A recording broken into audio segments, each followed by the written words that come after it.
ध्यान दीजिए, आज हमारा टॉपिक है क्या? 1857 की महान क्रांति।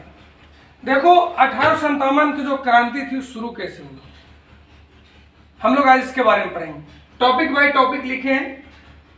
सबसे पहले 1857 की क्रांति हुई थी क्या? इसको बोलते हैं सिपाही विद्रोह। भी कई जगह क्या मिलता है? सिपाही विद्रोह। आखिर सिपाही विद्रोह किया क्यों? सिपाही अपने सीनियर अफसर पर गोली चलाने से मजबूर क्यों हुआ? इसका कारण क्या था? मैं टॉपिक बाय टॉपिक पढ़ाता हूं कि 1856 में अंग्रेजों ने पुरानी बंदूक ब्राउन बैश के स्थान पर नई एनफील्ड राइफल का प्रयोग करने का निर्णय लिया। उसके लिए जो कारतूस बनाए गए उन्हें राइफल में भरने से पहले मुंह से खोलना पड़ता था। इस कारतूस में गाय और सूअर की चर्बी का प्रयोग किया गया था। यह चर्बी वाले कारतूस 1857 की क्रांति का प्रमुख कारण बना। ये जो पहला टॉपिक है, पहले जो अंग्रेज सरकार ने क्या की कि उनका पहले पुरानी बंदूक क्या था? Brown bash. क्या था? Brown bash. इसको हटा दिया और हटाने के बाद क्या किया? नई बंदूक इसके जगह बुलाया क्या? Enfield rifle. और एनफील्ड राइफल का जो गोली था, जो बंदूक में गोली नहीं रहता है, वो कारतूस जो था वो गाय और सुअर की चमड़ी का कवर आता था, कवर जैसे ऐसे, और उसको इस तरह से दांत से पकड़ कर उसको क्या करना पड़ता था? फाड़ के घुसाना पड़ता था।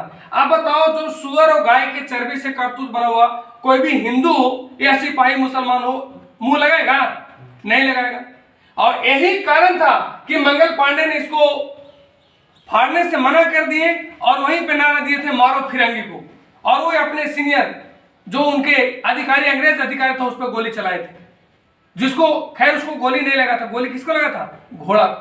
क्लियर? इसके बारे में मैं बात बताऊंगा। यहां इसके हम आगे टॉपिक पे चलते हैं। 29 मार्च 1857 ईस्वी को मंगल पांडे नामक एक सैनिक ने बैरकपुर में गाय की चर्बी मिले कारतूस को क्या किया? मुंह से काटने से स्पष्ट मना कर दिया और उन्होंने 8 अप्रैल 1857 को फांसी दे दिया गया। अभी जब मना किया तो जो उसके सीनियर था वो जबरदस्ती किया, उस पर गोली चला दिया। खैर बेचारे वो भाग नहीं पाए, एक गोली अपने भी मार लिए थे पैर में। कौन? मंगल पांडे। एक कोई आदमी था उसमें, मैं बताऊंगा बाद में, कि उसने धोखा दिया था मंगल पांडे को। ना तो मंगल पांडे दो अंग्रेज अधिकारी थे, वो दोनों को तलवार से काट देते। खैर उनकी पीछे से पकड़ लिया था मंगल पांडे को, और वो दोनों थे से क्या किए? निकल गए। क्लियर? अब हम लोग आगे तीसरे टॉपिक में लिखे हैं, मंगल पांडे का संबंध 34वां बंगाल नेटिव एनफील्ड सैनिक से था। मतलब 34वां बंगाल नेटिव जो सेना में होता है उसका सिपाही थे। 10 मई 1857 के दिन मेरठ की पैदल टुकड़ी 20 NI से 1857 ईस्वी को क्रांति शुरुआत हुआ। हालांकि सबसे पहले शुरुआत क्या हुआ? 1857 में। कौन था बटालियन? 20 NI। अब कह रहा है पांचवा टॉपिक जो हमने लिखा है, 1857 ईस्वी में क्रांति के समय भारत का गवर्नर जनरल कौन था? लॉर्ड कैनिंग थे। कौन थे? एवं इंग्लैंड के प्रधानमंत्री कौन थे? पर्म स्टेन। इनको लिबरल भी बोला था। क्या बोला जाता था? लिबरल। नोट, एक बात यह पे आप लोग नोट कर लीजिएगा, याद कीजिएगा कि अंग्रेजी भारतीय सेना का निर्माण 1748 ईस्वी में आर्मड में हुआ था। उस समय मेजर सीजन लॉरेंस थे। उसमें कौन थे? अंग्रेज भारत सेना का जनक पुकारा था। इनको क्या बोला था? अंग्रेज भारत का जनक। समझ गया?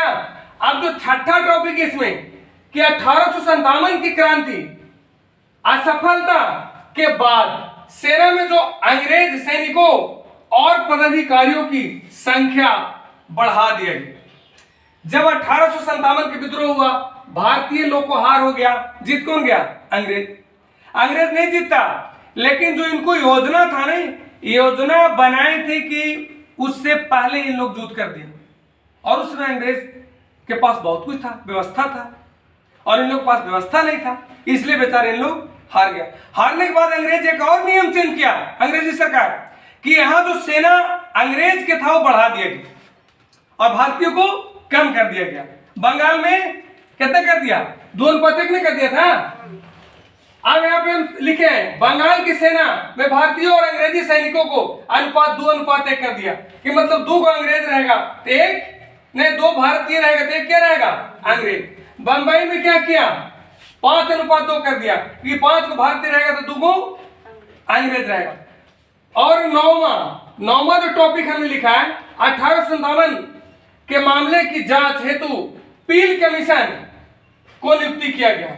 आखिर 1857 में क्या सच थी क्या गलत थी इसके जांच के लिए एक पील कमीशन बना। अब पील कमीशन में क्या होगा, जिसकी लाठी उसकी भैंस। अंग्रेज की सरकार थी, भारतीय लोग सुनता कौन था। आज देश मेरा आजाद है फिर भी अधिकारी को सुनता है। अभी आप थाने में जाइए, एक बड़ा आदमी जाएगा उसको तुरंत कुर्सी मिलेगा, एक गरीब आदमी आएगा उसको गाली गलौज कर देता है पुलिस में। लेकिन उस समय तो सरकार ही अंग्रेज के था, सोचो कौन सुनता होगा उसमें। आगे हम लोग पढ़ेंगे कि 10वां जो टॉपिक है, ये टॉपिक बहुत इंपॉर्टेंट है। बिहार अवध तथा अन्य उन स्थानों के लिए के व्यक्तियों को जिन्होंने 1857 ईस्वी के क्रांति में भाग लिया उन्हें गैर लड़ाकू घोषित कर दिया गया। सोचो, और जो लोग नहीं लड़े, यहां पे टॉपिक बड़ा इंपॉर्टेंट है। जो अभी कुछ लोग रेजिमेंट की बात कर रहे हैं कि यही रेजिमेंट सुना होगा तुम लोग, बहुत जोर शोर से चल रहा है यही रेजिमेंट की मांग करो। लेकिन रेजिमेंट है क्या, रेजिमेंट कैसे बना, इसके लिए तो मैं स्पेशल एक वीडियो बनाऊंगा। लेकिन यहां इसमें शॉर्ट में बताता हूं। यहां स्पष्ट लिखा है, मैं नहीं बता रहा हूं, एनसीईआरटी बता रही है कि बिहार अवध और अन्य राज्यों में जो 1857 के विद्रोह में जो अंग्रेज को साथ दिया, जो लोग अंग्रेज की तरफ से लड़ा, उनको लड़ाकू जाति घोषित किया गया। क्या घोषित किया गया, लड़ाकू। और जो इधर भारतीय की तरफ से लड़ा उसको क्या घोषित कर दिया गया, गैर लड़ाकू। समझ गया। अब उसमें कौन कौन उनको साथ दिया था, पठान लोग साथ दिया था, सिख साथ दिया था। देखो यहाँ पठान क्या लिखा है, सिख गोरखा और पठान साथ दिए थे किसको, अंग्रेज को। इसका स्पष्ट है कि जो अंग्रेज के तलवे चाटे, जो अंग्रेज के तलवा चाटा उसको रेजिमेंट मिला। उसको क्या मिला, रेजिमेंट। उसको सेना में अधिक मिला। और जो अपने देश के लिए जान गंवाया उनको रेजिमेंट नहीं मिला। ये कहीं न कहीं गलत था। इसके लिए मैं स्पेशल एक वीडियो बनाऊंगा कि रेजिमेंट क्या है और रेजिमेंट कैसे बना। देखो फिर 39 द्वितीय विश्व युद्ध में क्या था, 39 से 41 के बीच में हुआ था, उसमें चमार लोग मदद किया था, उनको क्या बना। फिर 1943 में एक रेजिमेंट बना था, क्या, महार रेजिमेंट। कहीं कहीं चमार रेजिमेंट लिखा है, कहीं कहीं महार रेजिमेंट। तो इससे क्या पता चलता है कि जो देश के लिए मरा उसके लिए नहीं मिला, और जो देश के लिए नहीं मरा उसको रेजिमेंट मिला। धन्यवाद, जय हिंद।